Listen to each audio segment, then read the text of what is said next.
Alors Fabien, c'est une entreprise que tu connais bien. Alors connais bien, non, parce que c'est la première fois qu'on se rend justement chez ce fabricant. On a pu échanger ensemble sur WeChat.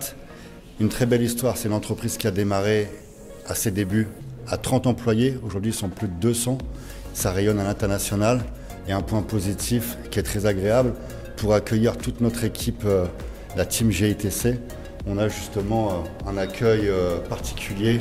Donc on remercie Thank you Chichi pour cet accueil. Donc là, on va aller voir en même temps la production, les modèles, et on espère pouvoir collaborer avec cette entreprise. Vous allez vraiment voir des designs qui sont au top. C'est ce qui se fait actuellement, les produits les plus tendances sur le marché. D'accord. Merci.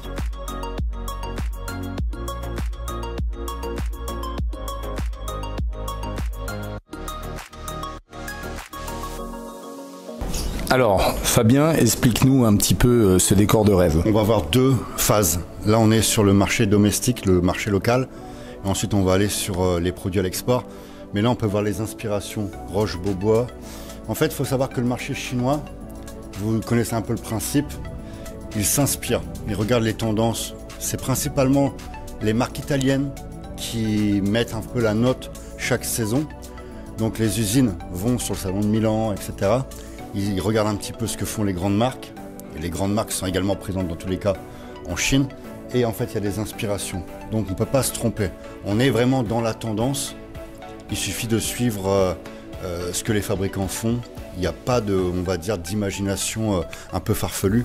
Tout est inspiré des leaders du marché. Et bien entendu, au meilleur rapport qualité-prix. D'accord. Cette entreprise a également acquis une marque italienne, c'est ça ? Voilà, il me semble que c'est Celia Italia à vérifier le nom exact. Mais lorsqu'elle a démarré en 2006, il y avait 30 employés. 2024, 500 employés. Et ils ont au fur et à mesure racheté certaines marques à l'export. Voilà.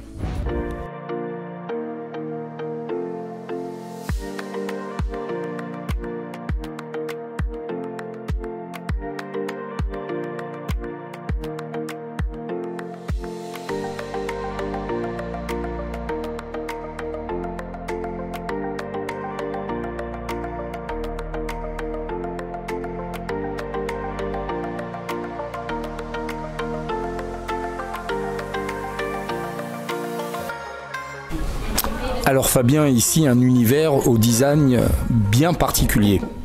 Voilà, on est vraiment au top, je pense que c'est le terme, de ce qui se fait actuellement en termes de design. On va avoir vraiment des produits qui sont dans la tendance, ce qui s'arrache le plus chez les grandes marques, aussi bien des petits fabricants italiens comme de marques italiennes. On s'inspire, on essaie bien entendu d'y amener sa touche, la petite différence. Mais là, on voit tous les produits qui sont autour de nous, ce sont des best-sellers actuellement. L'avantage de ce fabricant, c'est qu'il y a la possibilité de prendre différentes gammes de produits. Tu vois, dans le mobilier, très souvent, on a besoin de plusieurs fabricants. C'est-à-dire, on va chercher les tables chez le fabricant numéro 1, les lits, les canapés. Là, il y a la possibilité de regrouper, de mixer les produits. Et je crois vraiment que ce partenaire, si on peut faire une collaboration, va amener beaucoup de business à nos membres GITC. Merci.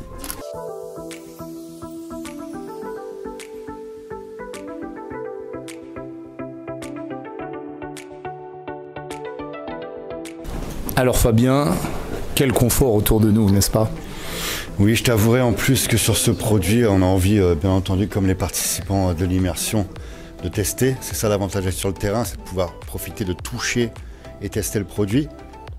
Un petit peu de prix dans cette vidéo. Le canapé, on est à 582 $ et vous pouvez choisir les coloris. C'est du no limit. Vous voulez faire un conteneur avec bleu, vert, rose, etc. On peut mixer tous les coloris. Voilà, ça c'est un fabricant qui a tout compris. Il est là pour réaliser un maximum de business. On peut mixer. Plus vous allez mettre de produits, alors il faut savoir qu'il y a peu d'usines. Généralement dans un HQ, on vous dit il y a 4 modèles parce que c'est un peu plus compliqué à la production. Quand tu prends un conteneur d'un seul modèle, ça simplifie la production. Mais là, le fabricant, il a tout compris, le fait de mixer. Plus tu vas mettre de produits, plus tu vas pouvoir tester le marché et découvrir, pourquoi pas, des best-sellers. Donc ça, c'est un point positif.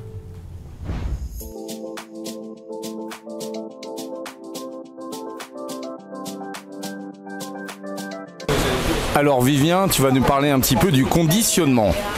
Alors le conditionnement, c'est vrai que là on va pouvoir faire le parallèle avec la Turquie parce que j'ai eu l'opportunité de pouvoir justement assister au stage qui avait lieu en Turquie en sortie de période de Covid. Donc c'était un pays qui était très attrayant pour différents distributeurs. Et alors c'était peut-être pas la société qu'on avait visitée, elle était peut-être pas aux mêmes dimensions parce que là on est quand même sur une sacrée société, mais en termes de conditionnement par rapport à ce que j'ai pu voir en Turquie, là on a différents modules. C'est-à-dire que là on voit qu'il y a comme une spécialisation en fonction de chaque partie de mobilier. Voilà ce que j'ai pu voir. Il y a des cartons de très bonne finition aussi. Les sols sont superbes, voilà, on sent qu'ils sont vraiment calibrés pour pouvoir alimenter le monde, si je puis dire. Ce qu'ils nous ont quand même dit 200 containers par mois. Exactement, 200 conteneurs par mois. D'après ce que j'ai compris, la société a été créée en 2006 avec 30 personnes. Aujourd'hui, il me semble qu'ils sont 500. Donc c'est quand même c'est une belle success story. Merci Vivien. Alors Fabien, un nouvel étage insolite dans ce bâtiment. Exactement, ceux qui nous regardent actuellement n'ont malheureusement pas cette chance de respirer le véritable cuir. Tout ce que tu peux voir ici, c'est du cuir italien. D'ailleurs, il y a quelques morceaux derrière et là, il y a toute la découpe. Il y a à peu près 10 personnes qui s'occupent de couper le cuir pour les canapés. Là, c'est une séquence qui pourrait s'appeler le Made in. Voilà, on va rebondir sur une chose, on va pas dire tendance, il y a une grande vague, on peut dire ça, de néo-droitards qui vantent le Made in France, qui vantent le retour justement à l'ancien temps, alors qu'on est dans une époque où la mondialisation, c'est quelque chose de formidable dans le business. Bien entendu que le Made in France, concernant les artisans, le boulanger, votre boucher, etc., ça il faut le préserver, mais dans le business, la mondialisation, c'est profiter des talents de chacun. Là par exemple, on est en Chine, c'est du produit fabriqué en Chine avec du cuir importé d'Italie, avec des machines importées d'Allemagne, avec du design inspiré d'Italie. C'est ça en fait le business, c'est profiter des qualités de chacun. Ceux qui veulent faire un retour au passé, c'est généralement des personnes d'extrême droite qui veulent retourner à l'ancien temps avec une fabrication française, mais voilà, on est en 2024, il faut regarder devant et arrêter de regarder derrière. Et la clé du business de l'import-export, c'est un peu à l'image du groupe qu'on a ici, c'est profiter de la richesse de chacun. Il y a deux bandes, il y a deux groupes, il y a ceux qui préfèrent être entre blancs et ceux qui préfèrent être avec une mixité. Et pour ma part, la mondialisation, l'import-export, c'est profiter des talents et de la richesse de chacun. Merci Fabien.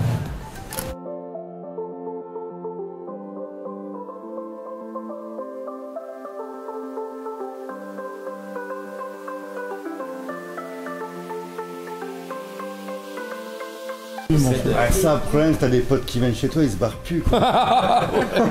If you have friends coming to your home, they will never move from your home. They will stay. They will stay.